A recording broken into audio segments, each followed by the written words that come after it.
Violent and highly stylized creature feature that begs you to turn your brain off. No car! Yeah, that's coming in fast. The cast is game though, not just a Phoebe Richardson, who plays a pregnant woman in a really tense survival role. As si Jaimon Hounsou as a Storm veteran adds that commanding presence we love.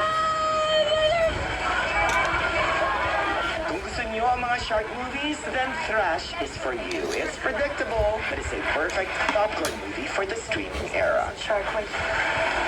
And for that, Thrash gets 2.5 out of 4. Jaws Unleashed kisses. And in theaters, ang inyong romantic getaway, you, me, and That's Tuscany. the flying to fly to Italy tonight?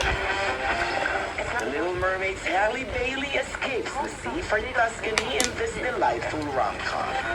Bailey is Anna, a culinary school dropout na nag-decide na maging squatter sa isang beautiful abandoned Tuscan villa. But trouble begins when she crosses paths with Michael, played by Reggae Jean Page, also from Bridgerton. Siya ang pinsan ng may-ari ng villa. Getting married then?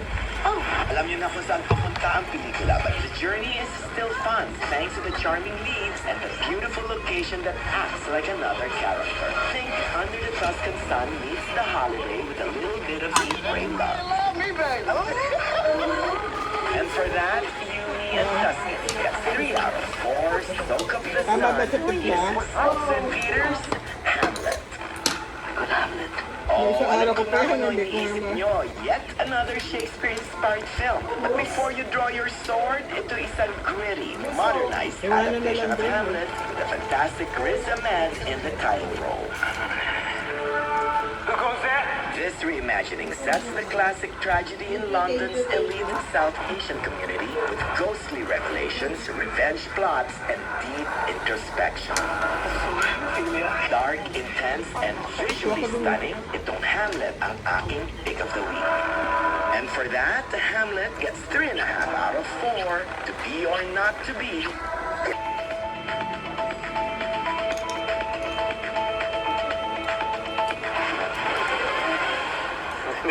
Nakakatuwa naman. Yes. Nakakatuwa ang Filipino talent. Yes. Na unti-unti talaga nakikilala sa buong mundo, ano? Like Bini. Yini, oh. Ano ba? Congratulations. I mean, they really parang penetrated. Ang dami talagang di ba, umaasam. Pero even in Hollywood itself, like Dolly De Leon, hindi ba, Lea Salonga is already iconic in Broadway. Her. Ha? Si Her. Oh, Oh, si Liza Soberano. yes. May affected. Oo. Sophia Lagforteza. Sa ngayon. Sa ngayon. At ang dami pang ibang Pilipino na actually Filipino-Americans. Oo, but with Filipino blood, making waves abroad. Ang galing. Oo, sana pagtuloy-tuloy na yan. I think it depends on the manager you have.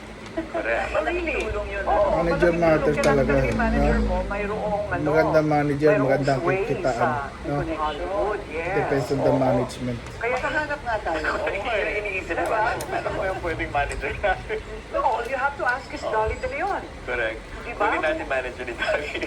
Di ba? Para, kasi she gets all these really nice roles, kasama pa niya si Nicole Kidman and all these big stars. So siguro, yan, pwedeng tulungan. Beijing girly. Girlie Rodis is for Broadway. Oo, kaya yung talent mo, pakita mo naman minsan. Sasayaw ba? Kumanta ka. Dito will learn. Oo, pagkatapos si marunong kumanta si Ferdy. Ala. Ikaw din. Dating tanga queen yan.